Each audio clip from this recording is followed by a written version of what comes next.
Uh-oh. Still there? Yeah, I just started recording, so that Got it. that affected the program. Mm-hmm. It's Microsoft now, so it's all different. Right, right. Yeah, I had to. Like I said over the weekend, I realized that I hadn't used Skype in a long time, and it was completely different. So I had to like reinstall it and stuff. And it's, but it seems like we're up and running, so that's good. Yeah, So, are you at your class right now? I am, and yeah, they could come in right now, Okay. if you like, and we could get started. Uh, So, yeah, whenever if that works for you. Unless so, are like you are you in the what age conference room? range are these students? Yeah, I don't. 14 is the youngest, and Okay. I don't know what the top age is, but I would say in his 20s. Okay. Uh, you Cool. know, and I only have 3 students here tonight, unfortunately. That's Uh, okay. but that'll make it fewer questions, maybe, or people will get to ask more questions. Well, that's what I was gonna say. Those three will get to ask more, right? So Yeah, yeah. So let great, me let me see what everybody's doing. great. Thanks. People are wandering around. Let's Yeah. see. What's Tyler doing? Hey, we're gonna go ahead and start early with Charles. And is it okay? Yeah. Anybody need to do the breakfast or anything like that? You okay? Come on in. You folks are welcome if you're interested. Otherwise, you can hear it. Okay? Okay. We're gonna record the video. We're all into recording. Have a seat. Pick your seat. Hi guys. How's it going? So, can you see anybody? Yes, a little bit.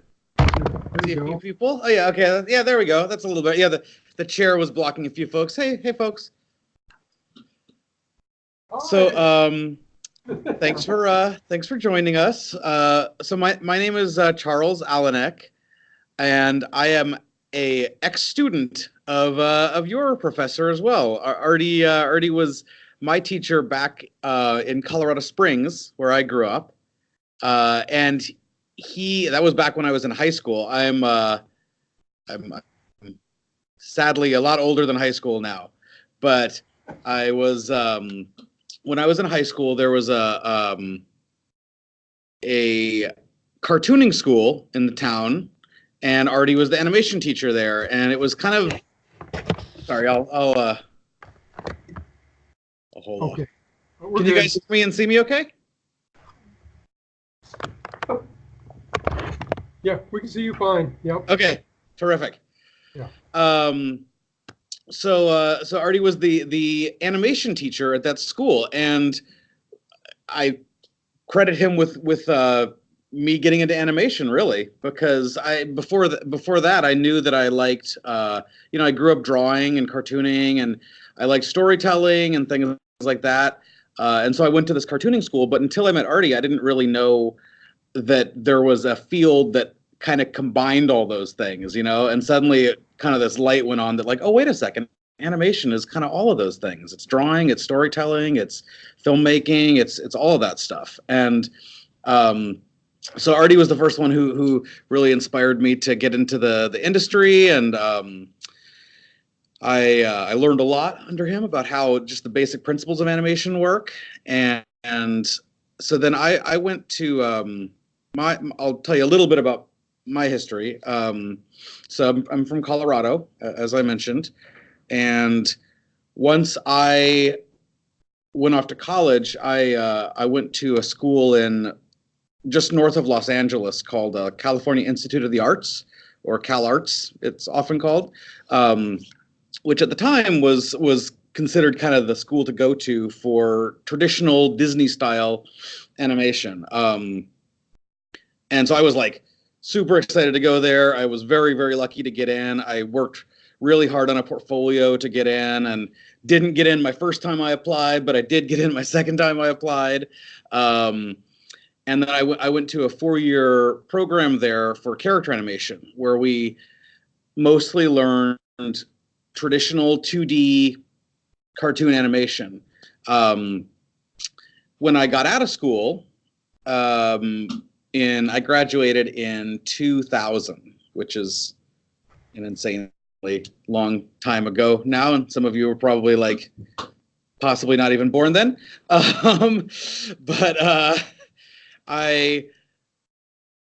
my first my first job working in the industry was between my junior and senior year in college. I got an internship working at the Simpsons, which was like a dream for me because I grew up watching the Simpsons and I loved it. And it's bananas that show is still on the air. That show was on the air when I was a kid. It's insane that it's still on and there's still people actively working on it. But so I worked there for a summer, and that was my first kind of professional animation. Actually, no, I take that back. My first professional animation experience was doing some projects for your professor. So I did a couple of. Did stuff for HP. You did character design for HP. Yep. You did, you did animation for Focus on the Family, for Adventures in Odyssey. Their stations that they put into their facility there in Colorado Springs. And there was a series of character designs for the hardware store, right? That little guy with the cowboy hat. Yeah, like a cowboy. Yeah. Yeah, that's I remember that. So actually, Artie gave me my first paid animation job, doing things like that. You did a PSA. You worked on the PSA. Yes, that's correct. University Center, which went to air. So yeah, that's right. You were on TV. Absolutely, yes. My first and that was my foot in the door of the industry. So it was really, really helpful, and I learned so much doing it. And so then I worked at Simpsons for a summer, and then after I graduated from college, I came up. I live in San Francisco right now, and I got an internship with Industrial Light and Magic back in 2000, the summer of 2000. And back then, I managed to slip in this tiny little window where they were still, because now so many people animate in the computer. That computer animation is a lot more ubiquitous, I think. But back then, there weren't as many, and so they were still willing to take a few of us who only knew traditional animation and kind of teach us the computer. So I came in as an intern and did my first CG animation here over the summer at ILM. And then I have just sort of stuck around ever since, honestly. That was 19 years ago now. And so you're the oldest intern at Industrial Light and Magic. That's right. And I still feel like it every day. I still think of myself as the new guy, but I'm not the new guy anymore. So yeah, I think you've graduated from intern. Yeah. Barely. Yeah, it's but no, I mean I've learned a ton working here. So my first, I'll tell you my filmography, I guess. My first film here was a film called Mummy Returns, which is not a particularly good movie, but it was a super good learning experience for me to work on. And I worked on the second two of the Star Wars prequels, so Attack of the Clones and Revenge of the Sith. And then I worked on a whole bunch of stuff in between. I've worked on every Transformers movie. I've worked on every Avengers movie. I've worked on a little bit. I worked on the first Iron Man. That was kind of cool because it's like the first little bit of the Marvel Cinematic Universe. And I worked on Rango, which was probably one of the most fun projects I've done here. I could see your work in Rango. I could definitely see what you did. Oh, thanks, Artie. That's nice of you to say. Yeah, that's still a project that's really close to a lot of our hearts here, I think, because a lot of people we all love digital features, right? Like fully animated movies. Even though we do a lot of special effects here, everybody here loves digital features as well. So we were really happy to get the chance to do a fully animated kind of cartoon movie for once. So, and that one was just a real special project for a lot of reasons. But so, and then right now, my current project is Star Wars Episode 9. We're getting right near the end of Episode 9. So I'm flying spaceships around and doing stuff like that, which is fun. Which weirdly, I haven't actually done that much spaceship animation over the years. I've done a lot more like monsters and robots and stuff. So it's actually a lot of fun to do some different stuff. But so that's kind of my background. But mostly I wanted to kind of chat with you guys and see. I could talk about the film industry. I could talk about animation. I could talk about really whatever you guys are interested in. Now, tell me about your class. What are you guys learning in your class? Well, we in our first three what do you call them, sections, we worked with all 2D animation, Adobe Animate. 20, I think we had 2017. Adobe didn't provide us with 2019, which has some great new features. Mm-hmm. But I've been using that in the studio. Mm-hmm. And, Adobe changed their licensing over the summer, and they really made it difficult for us to continue with that. So we just jumped right into OpenToons. Oh, okay. So we're using OpenToons instead, and climbing that steep learning curve, and but we use XP Pen tablets in the class, and so Nice. Everybody's got an XP Pen tablet, and they work on a single monitor PC. Mm-hmm. With and we've done all of our drawing on the tablets pretty much. Tonight we were trying to import an image sequence for the first time. One of our students scanned all of their paper. Mm-hmm. Cool.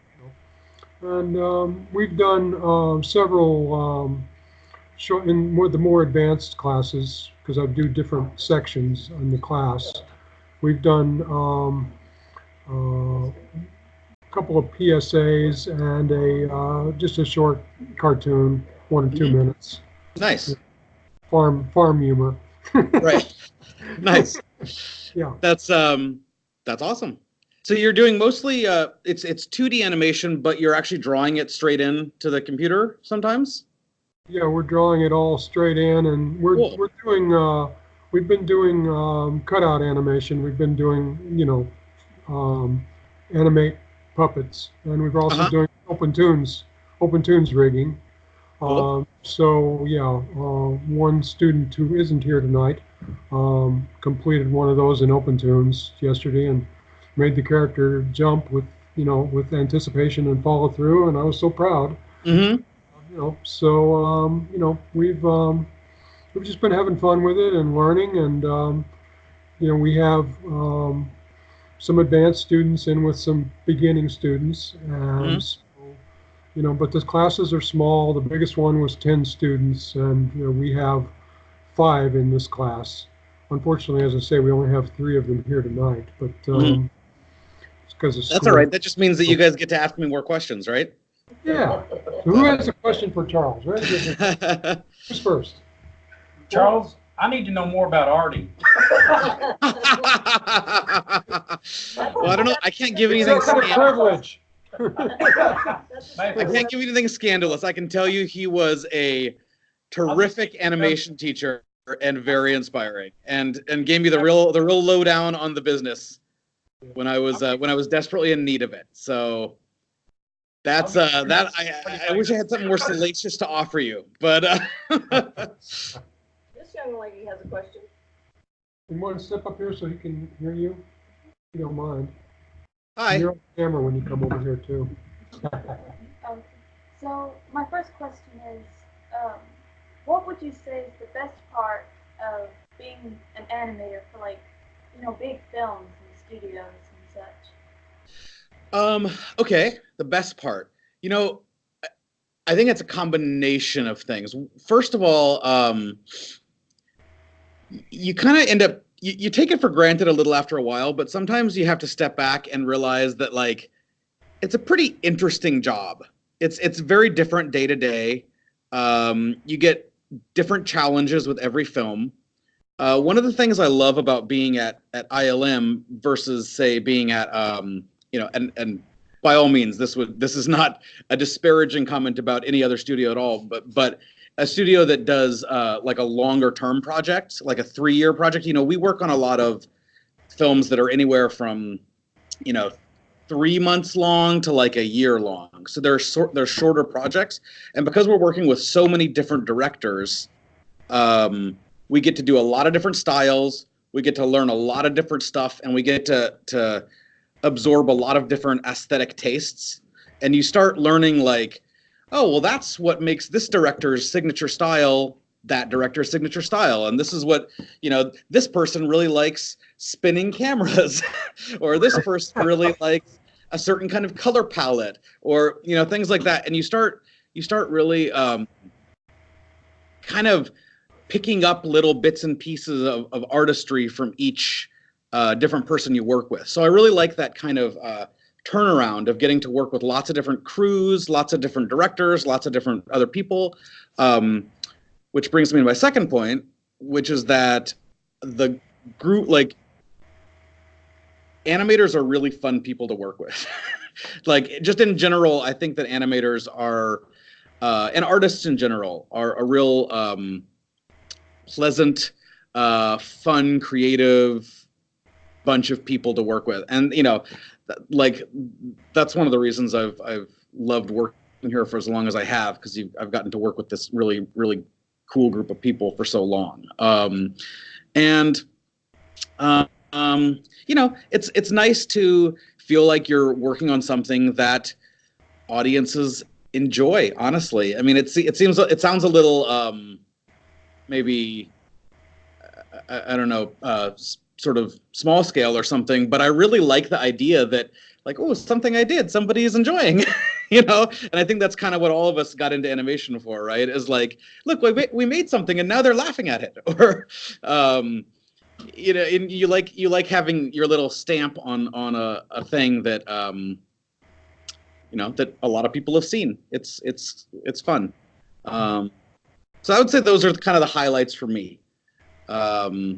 It's very different. It's not like doing the same thing every day. There's a whole new set of challenges. Like I said, I haven't animated spaceships a whole lot, weirdly, despite being at this company that does Star Wars. I've mostly managed to not do spaceships for some reason.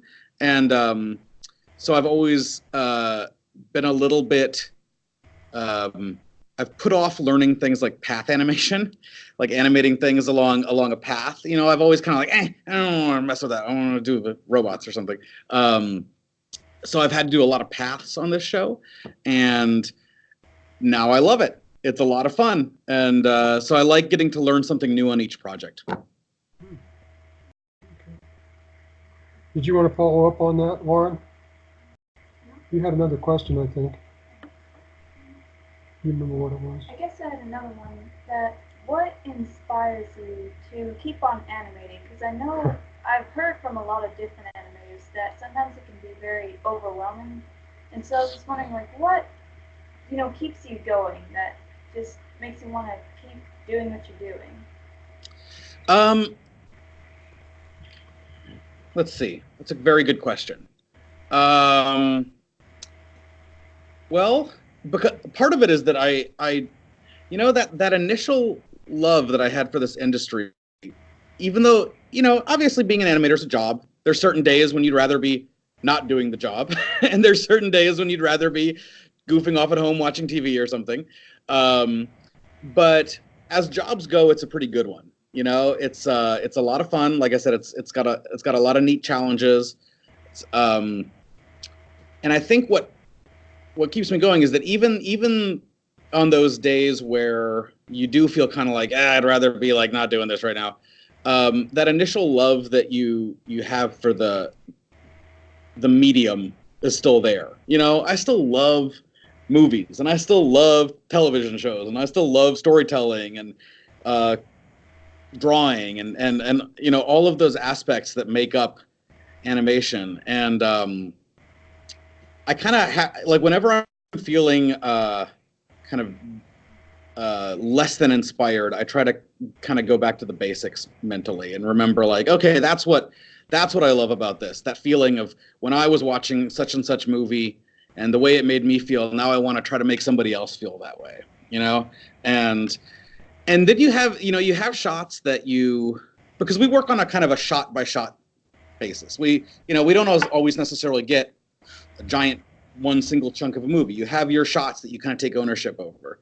And so you look for those little moments where you can put something special in there that you can kind of think like, oh, you know, maybe this will make somebody remember this shot. This will make this one stick in somebody's mind for some reason.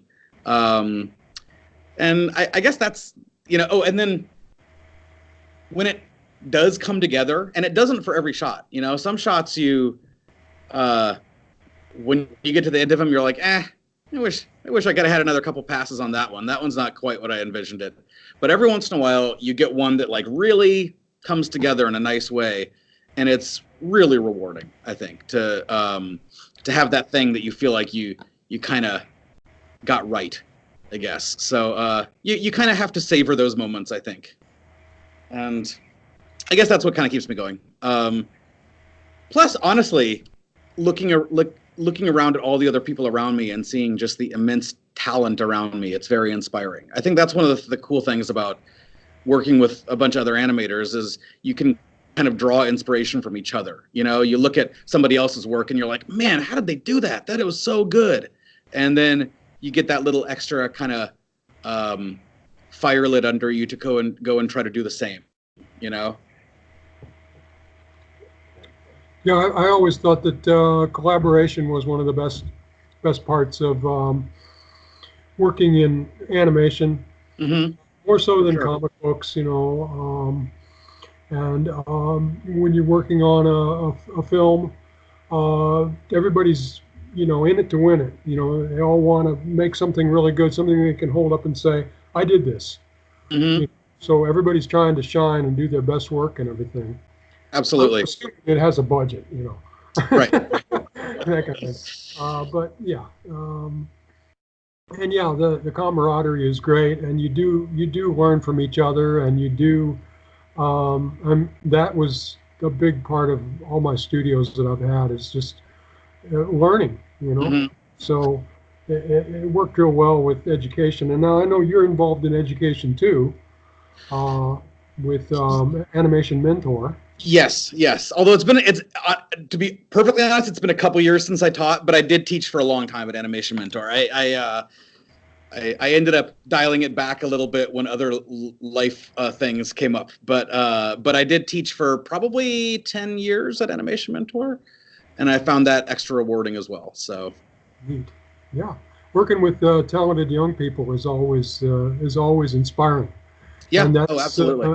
Keep me young, I think, you know, just being around all young people all the time, you know, it's just, you know, it's, you know, because when you get my age, you know, you're liable to go off into some old person, you know, and just hang out with oldies, you know, on the streets. So, yeah, it's great. It's great. So I love teaching.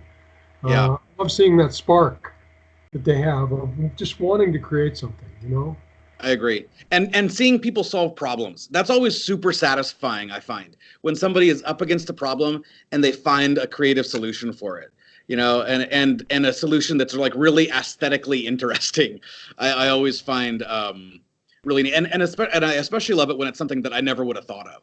You know, when you look at the way a student did something and it's like, wow, that was really clever, and that never would have crossed my mind. And it's so cool to see people bring their own kind of aesthetics and their own problem solving to it. So, you know, animation, one of those things, like, animation is such a subjective art form, right? It's not like you're solving an equation. There's a billion ways you can do a scene. And so it's all about, like, well, what's that little bit of personality that you can bring to it, and somebody else might do the scene completely differently, and it's just as valid. It's just that's what you start developing kind of your own tastes and styles and things, and then when you're working for a studio, one of the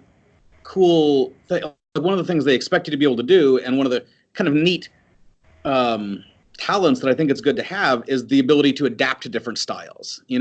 Like you become a kind of versatile professional where you're like, okay, sure, I can work in that style. Like, this is the way you want to do it.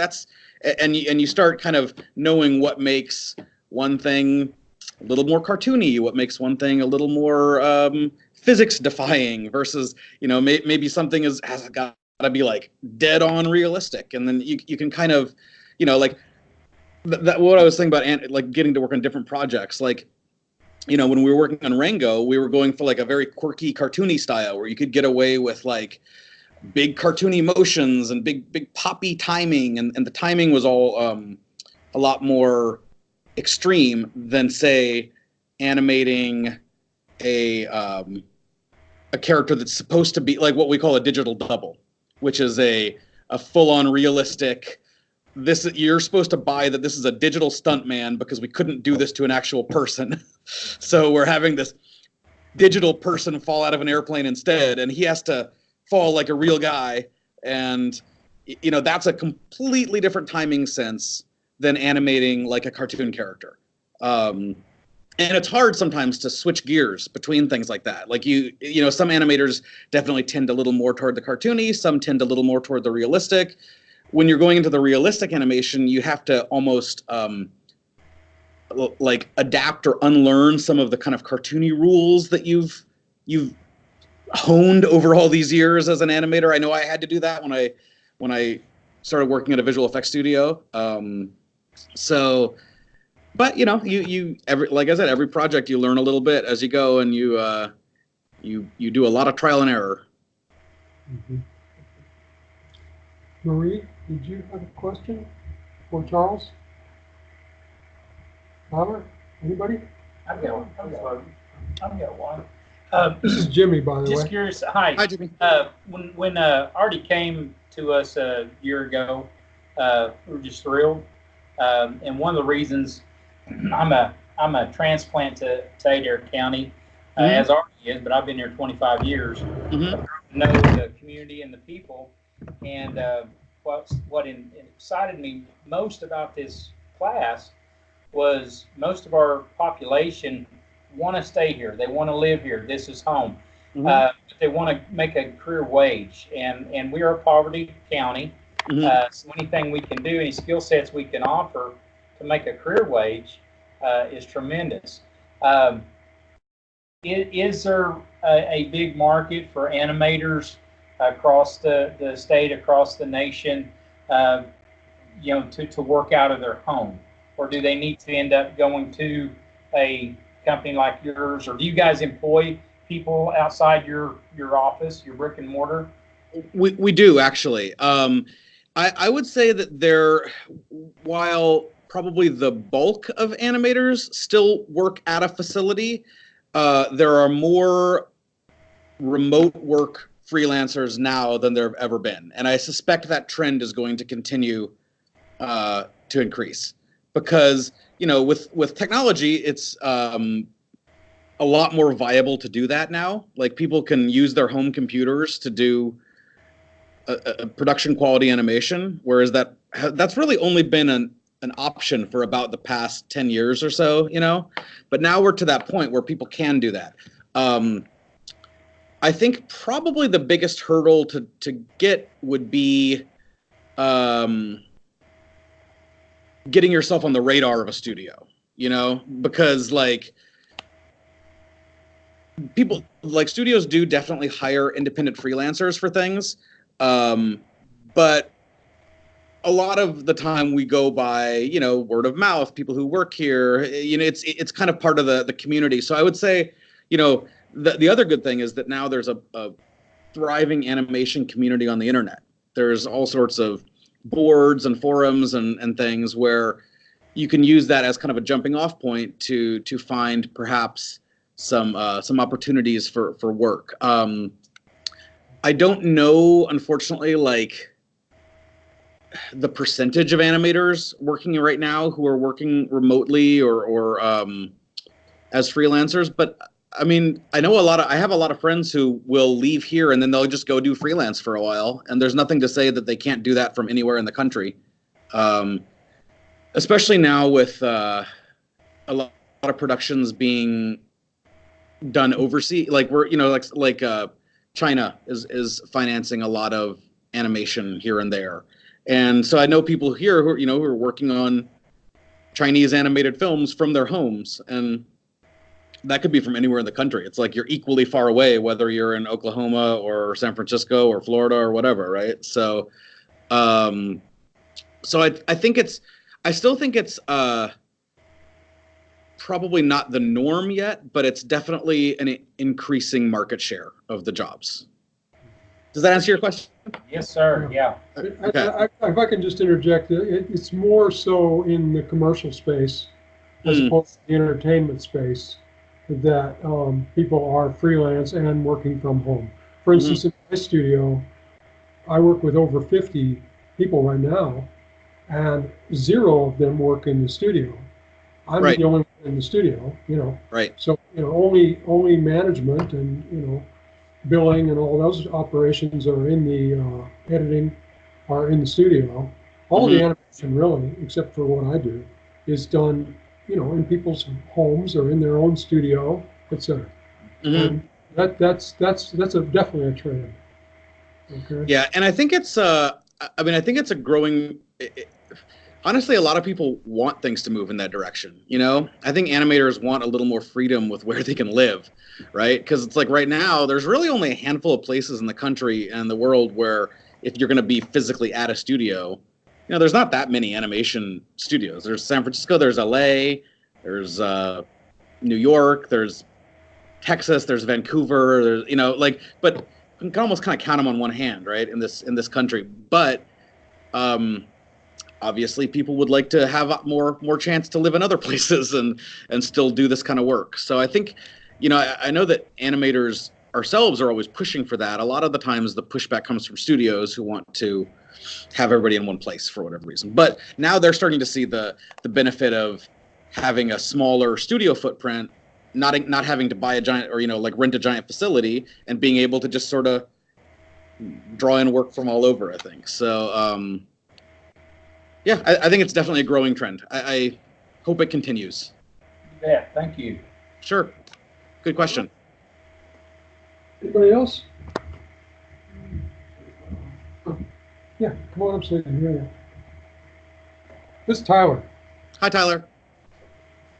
Hi. So the microphone's right here. Okay. You do like 3 model designs? Do I do 3D and model designs? 3D model? Not really. If I were going to animation school right now, I would probably learn how to do that stuff.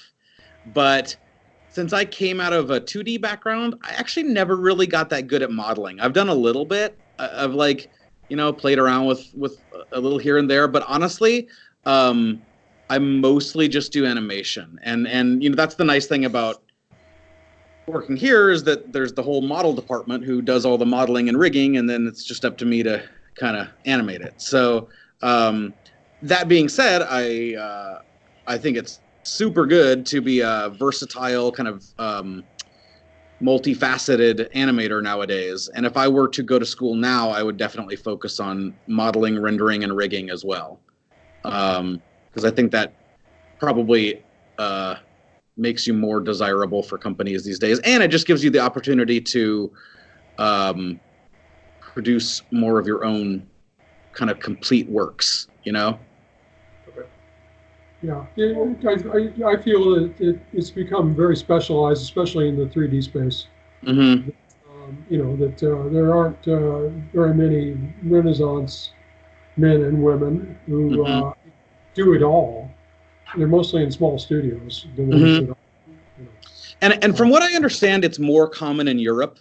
Like European animators tend to be a little more broad-based and you know, you'll hear people argue both ways. Some people will say like, no, just focus on your thing and learn how to do it really well. Like pick that one thing and get super good at it. And then other people will say like, no. You got to have a broad range of skills across the board. And you know, it's probably open to debate. But I kind of feel like these days, just looking at for myself, looking around at people who do know how to do all those steps, I'm like, yeah, I kind of wish I knew how to do that. Like, so it gives you more tools in your tool belt, you know. So yeah. Well, you know, I have a question, which is, do you still have 300 Star Wars and Transformers models in your office? Maybe. Actually, not in my office because we had to move in our building, and I didn't want to have to reset it all up again.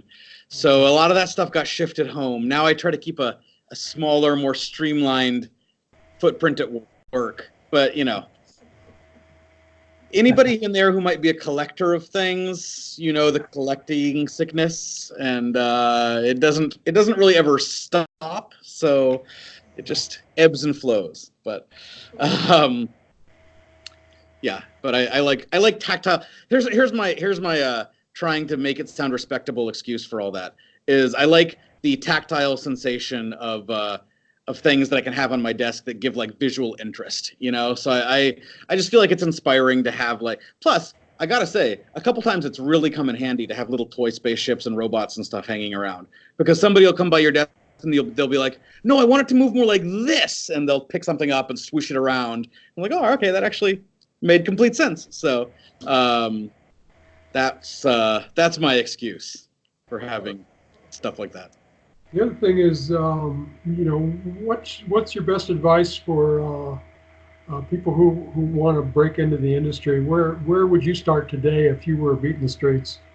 You know, how would you go about it? I would okay, breaking into let's see. Well, the most important thing is just getting a good demo reel together.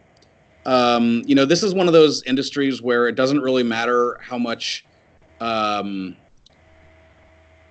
sort of traditional academic education you had. You know, you could be right out of high school, you could have 4 years of college, you could have a PhD, but it's all going to come down to the demo reel. And so you want to get a really strong reel to show. By the way, I might have to vacate this room in a little bit. I might have to. Yeah. Give me 1 second. 1 second. Sure. It's a lot of fun, isn't it? Yeah. Awesome. So we're recording all this, and yeah, it's, Skype is recording it for us in the cloud, and plus I'm getting this B-roll over here.